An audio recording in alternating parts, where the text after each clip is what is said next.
666. Here. We'd like to cover a few topics and take advantage of David's extensive experiences and knowledge about Saudi Arabia. David, let's start with a subject you cover extensively in your book, Vision or Mirage, and that is the rise and reign, of King Salman. We've talked about this a good bit on this podcast, but can you start by elaborating a little bit on the significant and consequential role King Salman has played since becoming king? Sure. I think it's widely recognized that King Salman has conducted something of a revolution in the social life in Saudi Arabia, and also is trying to do that in the economic life of Saudi Arabia. But people often overlook the revolution that he brought in political matters. And maybe that's a good thing. Maybe he wanted people not to focus on that. But the reality is that he totally changed the political structure of Saudi Arabia, and I would argue in the long run made it more stable. The fact is that the system of succession has been, and the fact that Saudi Arabia had a stable and peaceful mechanism for succession was one of the factors that led to stability and prosperity in Saudi Arabia. That model, as you well know, was predicated on transferring power from one son of Ibn Saud to the next. And that system seemed to work quite well. But the problem was that they were running out of sons. They, had been going on for 60 years. I think King Ibn Saud's, King Abdulaziz's first son was born in 1902 or something like that, and his last one was born in 1952. So he was a busy fellow for a long period of time, and he had a lot of sons and daughters. And so we're running out of sons. We now have to move to grandsons. They are, by definition, a much less cohesive group. There are probably 500 of them, as opposed to, 34 sons that were still alive when Ibn Saud died, something like that. And many of those grandsons felt that they were qualified. And so there was a real potential for a Game of Thrones. And I think also, to be fair, that there were a lot of people who thought they should have the job who probably weren't really up to it. So King Salman engineered, quite specifically, quite deliberately, the rise to power of someone he thought would be a good king. And as Ali Shihabi points out, that was an unusual decision in that he abandoned the concept of age. And that had been one of the key characteristics of the royal family politics, is that deference was given to age. Not totally, not that was not the only factor, but it was a major factor. And he skipped many older cousins and even some of his older brothers of Mohammed bin Salman, because he saw in him what he thought he needed to transition into the next generation. So that was I think the first political change that he engineered. And the second that he engineered politically was, if you will, a downsizing, whatever word you want to call it, of the royal family, in the sense that there were thousands, tens of thousands of these princes, all of whom felt that they had some sort of legal prerogative, financial prerogative, claim on the treasury. And he disabused them of that. And I think, again, both of these things were necessary. The first was necessary because you have to have one guy who's going to be a king, and you don't want a civil war.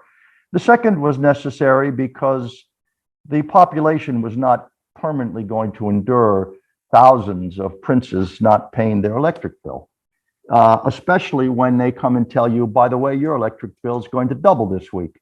So you had to do something to make it appear that that there was not a class. It's sort of like in Britain, I mean, most people in Britain they're quite happy to have the Queen have a very wealthy lifestyle and a very privileged position, but they're not going to let hundreds of members of the royal family. They're not going to pay for them all to live in palaces.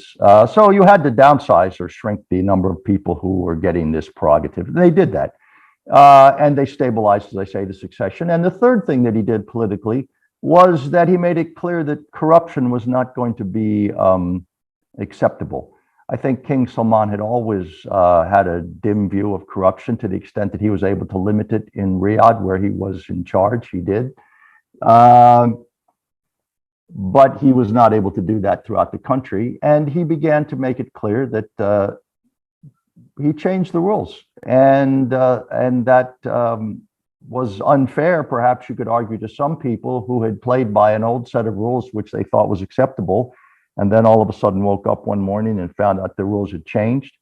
But again, that was something I think that needed to be done, and he did it. So I would say those were the three political things that he did, which are really each one of them quite dramatic and worthwhile in itself.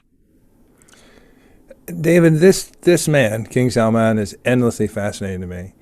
And I don't think people really fully understand. I think people, if they read your book or if they're really deeply into it, what a pivotal role he's played. And from the moment he became king in January 2015 to when Mohammed bin Salman was named crown prince in June 2017, that's 30 months. And he simply transformed the whole the whole proposition in so many fundamental ways that you just outlined. He's such a dichotomy. I mean, this is a man who, can trace his royal DNA back for centuries.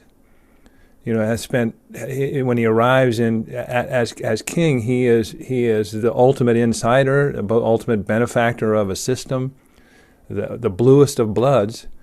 And yet, and I want to quote something, so that's one side of it. That's his sort of pedigree, that's his lineage, that's his DNA. And then you describe him, quote from your book, he had been governor of Riyadh province for 48 years, intelligent, pragmatic, hardworking, well-organized, and disciplined. He was also strict, demanding, and humorless. He made firm decisions, would become known locally as the king of decisiveness. Salman's long-standing emphasis on effective administration, opposition to corruption, and unforgiving disciplinary style were all well known when he became king. These traits have characterized his reign ever since. So I think that's accurate. Yeah. Well, if you were to read this, I wrote it. I think it's accurate. Yeah. Well, no, and I certainly believe it. And I could back it up with many examples. I don't know who writes this stuff, but I'm just pulling it out. But no, this is. I think this is fascinating, and it appears to be spot on. But so, should we have not been surprised? That's a good question. Well, I mean, I wrote that, and I knew all of that, and I was still surprised at the effectiveness with which he did it. So you can take that as an answer. I mean, I was surprised. I didn't. It took me a while to figure out just how bold he was going to be. What he did was really implement something of a revolution, which really, in Saudi terms, it was a revolution. So no, I didn't expect him to be quite the revolutionary that he turned out to be. I expected him to, his personality was as I described. And I think that his two principal motivations, and this is true of, I think, of all the senior princes, they have a binary goal, and they see the two as very interconnected. One is to preserve the monarchy, and two is to do a good job of providing for security and prosperity for the Saudi people. And they believe and I think actually quite rightly, that preserving the monarchy does in fact enhance the prosperity and security of the Saudi people. So, but it's not a purely selfish thing that when they say we need to preserve the monarchy. If you look around and see what happens to most Arab countries when the monarchy collapses, it's not a very pretty picture. So I think they're right about that. So it's they're helping themselves, but also helping the country at the same time. And I think that was his clear motivation. And he was pretty radical about how he went about doing it. So yeah, I was a little surprised. I was a little surprised at the speed at which he did it. Yeah. I don't know how one couldn't be.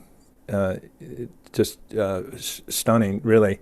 Throughout history, there's always the endless question about, does the moment make the man, or does the man make the moment? And I've said on this show a number of times that November 2014 OPEC meeting, when Saudi Arabia declined to decrease production as oil prices were declining rapidly as a result of U.S. shale oil production skyrocketing, and sort of looking into the abyss going forward, going, okay, we are no longer, this revenue model is not going to work. And we have to find some other way to do what the two things you just noted, preserve the monarchy and provide for the people. And so that's November 2014. King Salman becomes king in 2015. And it's fascinating to me that he already had this mindset. He already had this approach, this sense, this deep, deep, deep understanding of what didn't work and what might work in the traditional ruling system, along with this really financial, existential imperative to do something different if you want to survive. And it just feels like at that juncture, in the end of 2014, after 3 years of oil prices over $100, it was going to end up by the middle of 2015, it was at $29. 2015 and 2016, terrible revenue years. They simply didn't have the money to take care of their people. They had to do something different. It just seems that juncture was extremely. Well, I think that's right. I mean, I think that the fact that the country was bleeding reserves certainly gave impetus to some of the changes, and it gave him an argument that he could use when he had to impose those prices on people. The Saudi people are astute. They know very well that their lifestyle depends on the price, or people say the price. It's not really the price, it's the revenues, and revenue is a value which comes from both price and quantity, but people like to use price. So in any event, they're not ignorant of that fact. And so they could see that things needed to change. And so it allowed him to make some of the changes, which in the long term he recognized needed to be made. By the way, in terms of King Salman, the man or the moment, I think the man met the moment.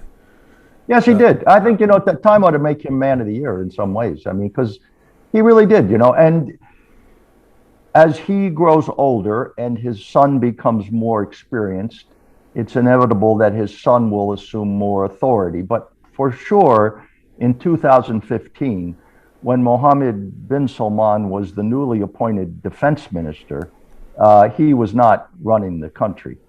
This is something that always troubles me a little bit when people blame Mohammed bin Salman for the war in Yemen, which I find almost laughable when people say that, because the king was the king.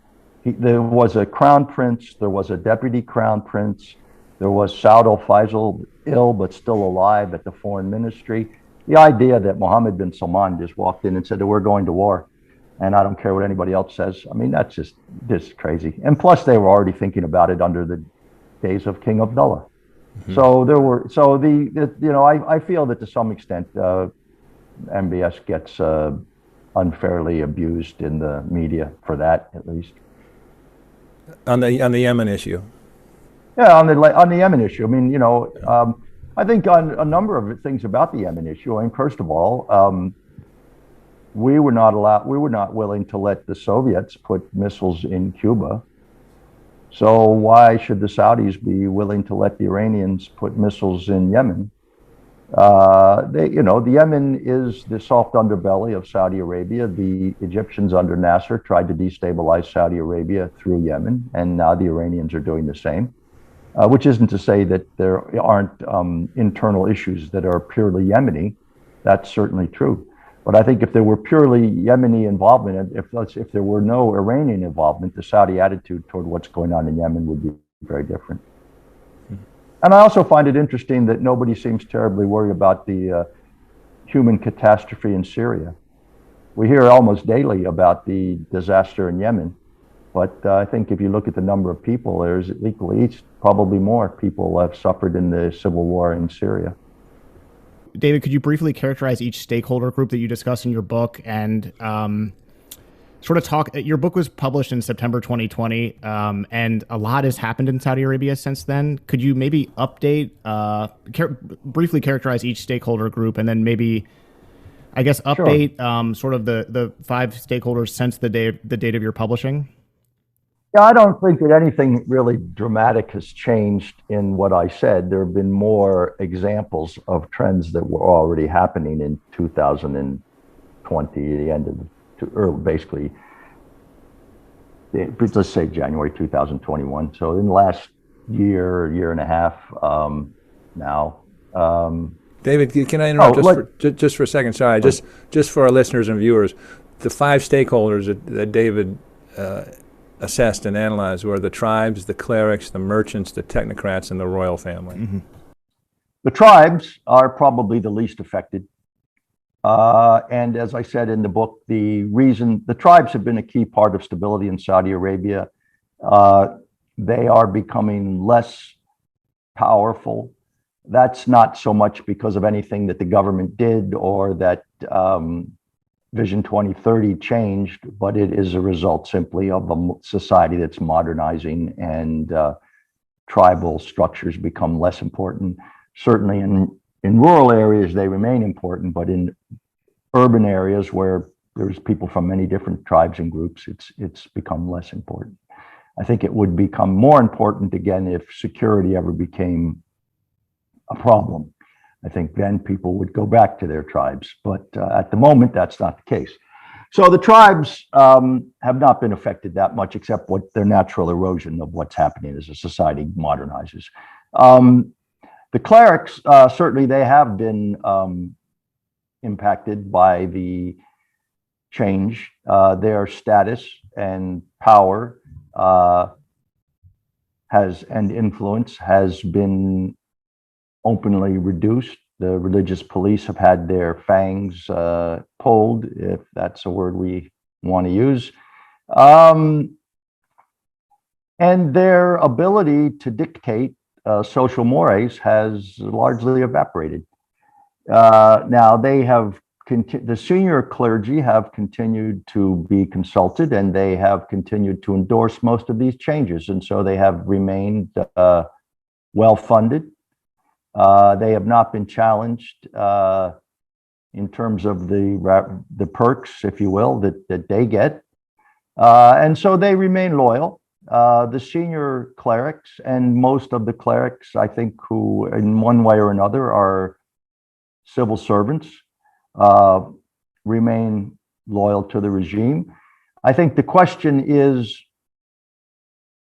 if the country began to suffer economically, seriously, and there became voices of dissent, they would be expressed in Islamic terms, in religious terms. The Islam religion is the mechanism, the political mechanism for dissent in most Arab countries today. And so then you would see what you have seen in the past occasionally, a division within the religious establishment, and that there would be people who were more radical and people who were less radical. And there are people who are more radical today, but most of them are in jail. So, and I think that was deliberate. I mean, they have put people who opposed change vociferously and vocally in jail, and this is people who are extremists on both the left and right. I think it must make for an interesting prison lunch table to see some of these radical liberals talking to the radical Salafis, or whatever you want to call them, sororities. So I think that the religious people have seen their influence reduced, but they are not going to rock the boat because at the end of the day, they are wedded to the regime. That's the senior clerics. And they still have influence. It's not that they have been totally, I wouldn't want people to have the impression that they've been totally swept aside. They still have considerable influence in courts and in schools. And they don't want to lose that. So that's the next group is the merchants. What the merchants want most is stability. You can't, they say capitalism is a coward or cash is a coward. Yeah, that's right. So what they want ultimately is a stable government. And I think that they see King Salman and his son having taken steps to ensure stability. So at the end of the day, they're happy about that. They're not happy about the change in their business model.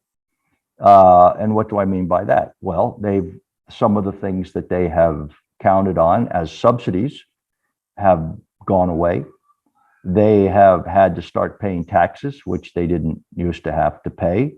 They've been encouraged to hire Saudis who are more expensive and sometimes less efficient than the docile foreign workers that they were able to employ for a long time. So in many ways, their business model has changed to their detriment. And it's probably not as easy to get a government contract as it once was. But on the other hand, many average businessmen that I have spoken with are happy about the fact that there's less corruption. That's a good thing. If you're not the guy who's connected and paying the bribes and getting all the contracts, and all of a sudden there's a fair bid and you don't have to pay any bribes, and you have a chance at getting a contract which you didn't even bother trying for in the past, that's a good thing. And so I think that in general, most of the businessmen are never happy when oil prices are down. So during the COVID time, the economy slowed down. And that was a problem for business. And that was a problem for small businesses everywhere in the world. So to that extent, I think that many businesses in Saudi Arabia have suffered and have felt the pain and have gone out of business. But I think that realistically, they would have to accept that that is as much a result of COVID in the last 2 years as it was of the king and his economic policies. And I think we're seeing now recovery from that, which we should see for the next couple of years. And right now, I said in the book, if oil goes to $20 a barrel and stays there, Vision 2030 is not going to work, and people are going to say that all the consultants wasted our money. If oil prices get to 100 and stay there, Vision 2030 is going to look like a brilliant plan. So oil price still matters to the economy, and that is the case for the businessmen. I would think that in the next year or so, they're going to be happier than they've been in the last 2 years. Technocrats. Most people in Saudi Arabia are technocrats in one way or another, a civil servant of some degree. And they have seen their life change in a number of ways. For one, you can't be sure that you're going to get a job in the government anymore. So if you were a Saudi who had always counted on getting a job in the government, not doing too much work and getting a reasonable salary, that's not good. You're not happy about that. If you are a Saudi in government employee, you have seen some of your benefits cut. You have, I don't think they've gotten a raise to keep up with the growing inflation this year. And they're being asked to do more work, and now you can be fired if you don't do a good job.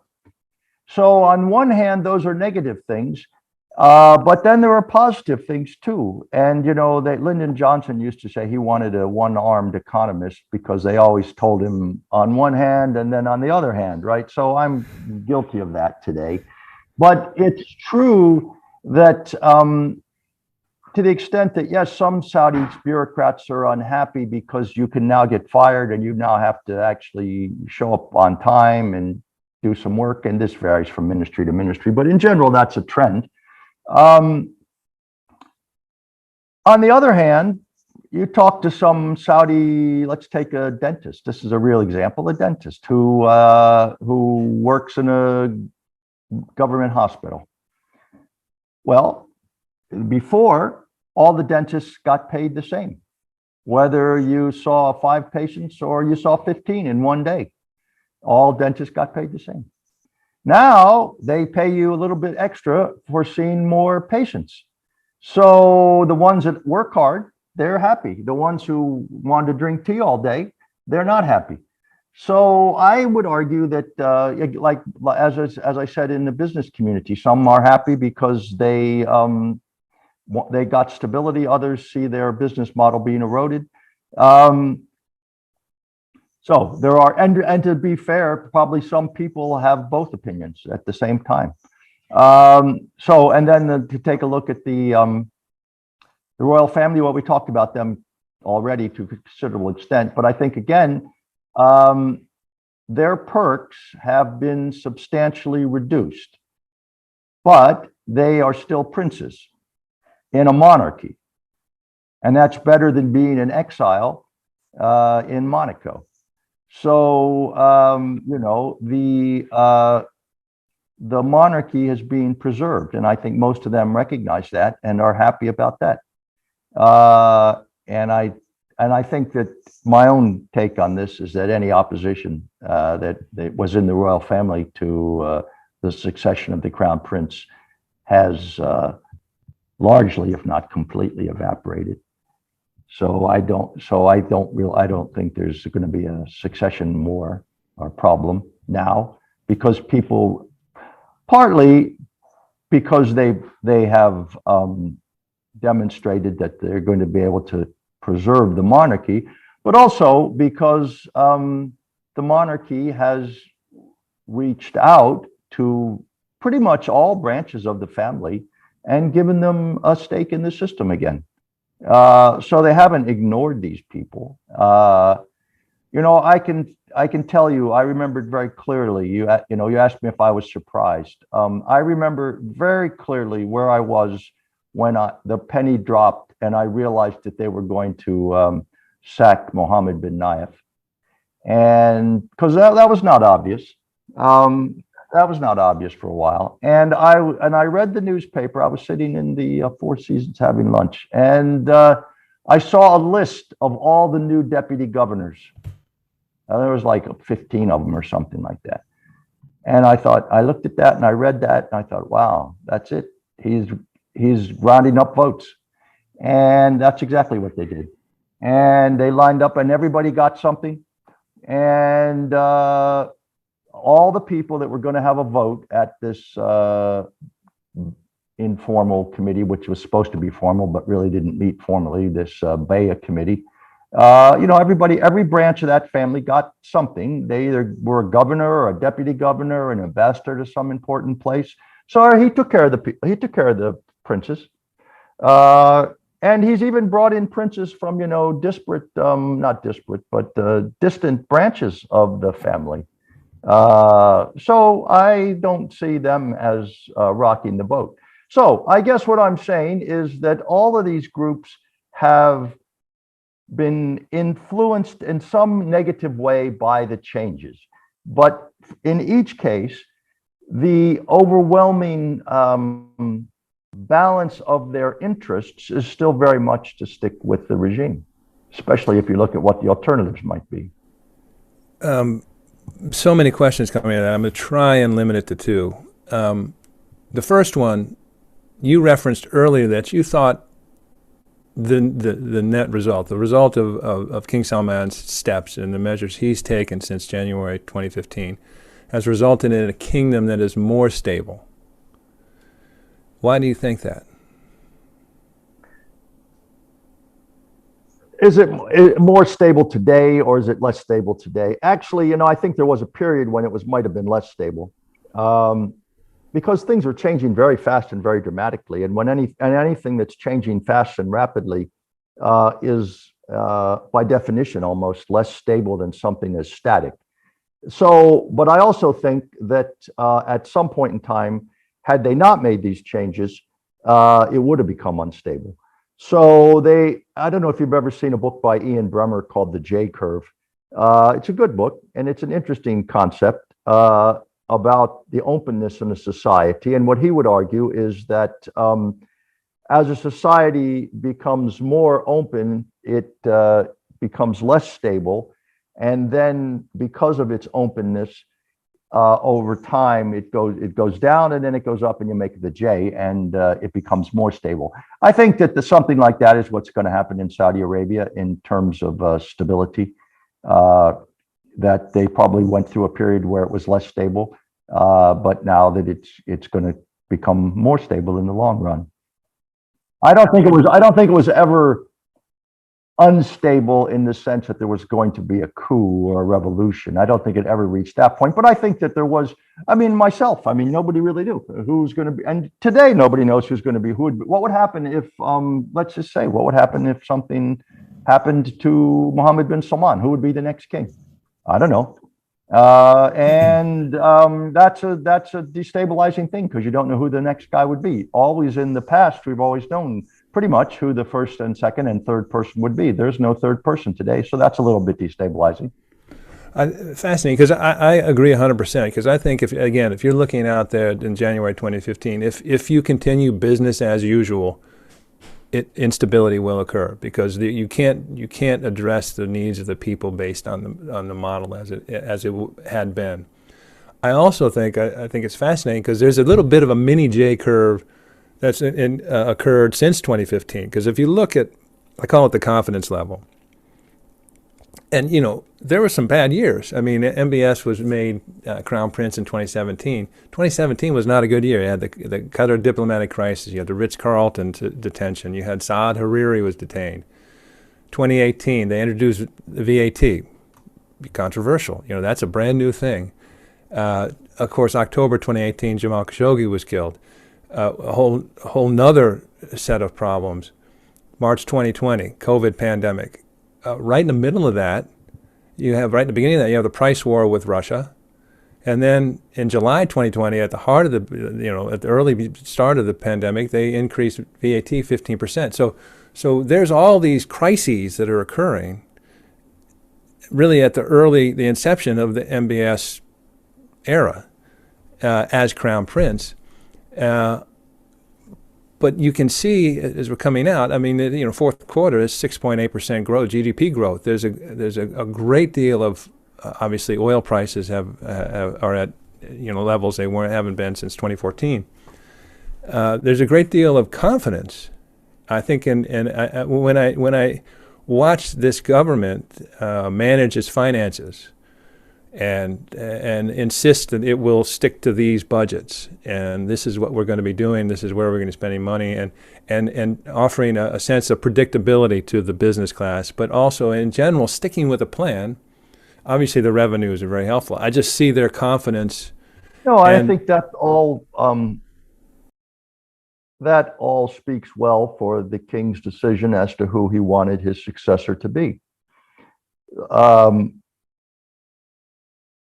There aren't, Tom Friedman said it in one of his articles that, I can't quote it exactly, but he basically said, if you think that there are, a dozen princes in Riyadh who are as aggressive and I think he used the word cunning and determined and ambitious as Mohammed bin Salman, you're wrong. There aren't many people like him. There aren't many people like him in the world, I don't think. And, he is the kind of guy who's getting things done when they need to get done. And he's breaking consensuses, but he's trying to create new consensuses.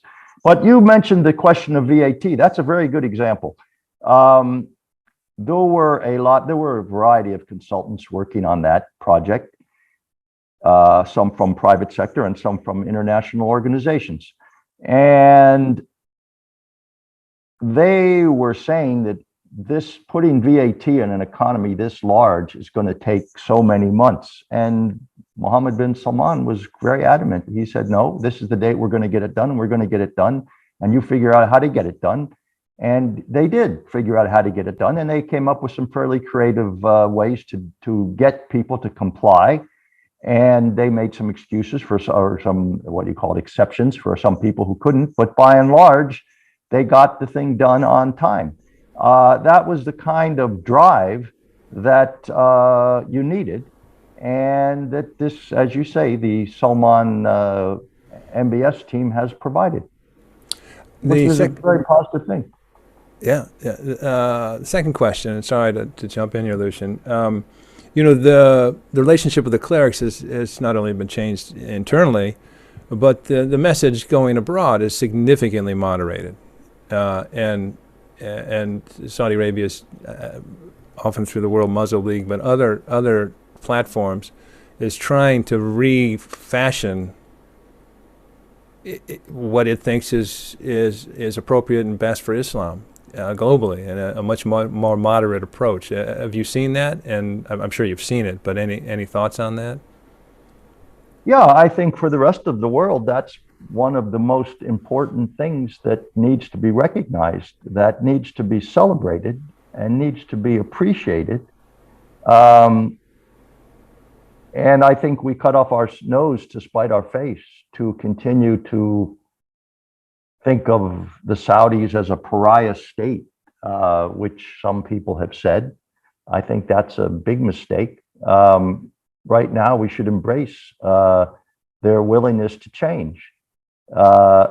If you look at the social changes that are happening in Saudi Arabia with relationship to the role of women, I mean, we could talk about that for a very long time, but the end of the guardianship rules, the end of gender segregation in the workplace, the opportunities that are now aggressively being promoted for women, all this is happening in a country where we don't spend any money on foreign aid, and we haven't had any Americans killed there fighting in a long time.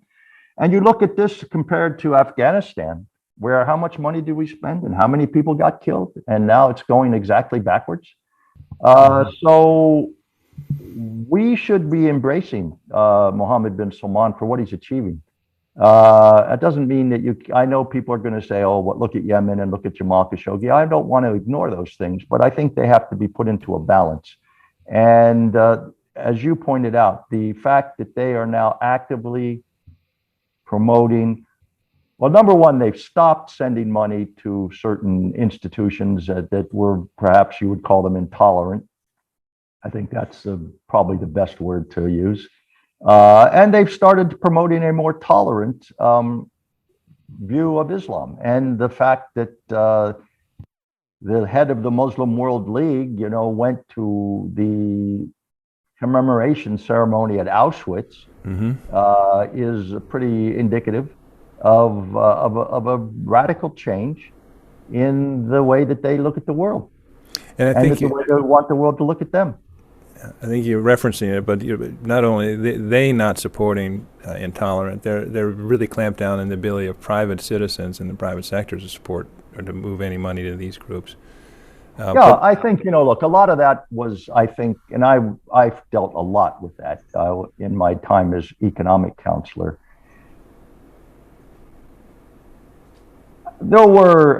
I'm sure there were some people that knew that their money was going to some nefarious purpose. But I saw a lot of people who thought they were giving money to United Way or the Red Cross or the Red Crescent or some guy would come. I saw this with my own eyes. Some guy would come and say, oh, give me money. I'm going to go build a mosque, or I'm going to go build an orphanage. And they would say, okay, and they'd write him a check. But who ever knew what that guy did with the money? Right. Or what he did with, 10 cents on a dollar.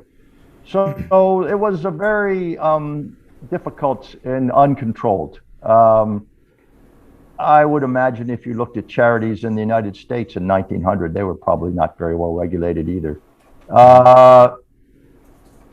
That's changed. That has changed dramatically. So now charities are, especially charities that are sending money overseas, are very tightly controlled. Right. Does that mean that if you want to send money to some bad guys, that you cannot do it? No, it doesn't, because that's something that people you should understand, is that there are many wealthy Saudis who have bank accounts in London or Paris. How can the Saudi government stop them from doing something with their bank account in London? Not really. Right. Not any more than the US government can stop me from doing stuff with my bank account in London, although they actually have a form I have to fill out to tell them about it. They do. A lot of people are upset about that, and well, it's incredibly intrusive. And foreign countries should feel the same way too, and foreign banks. And the other thing is that there's still a lot of it's getting less, but there's still a lot of cash transactions in Saudi Arabia. And there is something which most of the people listening to this ought to understand, which is the Hawala system, which is almost impossible to track that. So if you want to get money to terrorists, it's kind of like, do you want to smuggle drugs into the United States? Well, there's plenty of people trying to stop you, but you have a chance of getting through, even if you try. And I think that's still the case with people trying to get money to terrorists. I think you're right. It's massively reduced, and the whole message, the whole mechanism has changed in Saudi Arabia. And I agree, it's an overlooked good that benefits us all, that Saudi Arabia has changed its stance on this.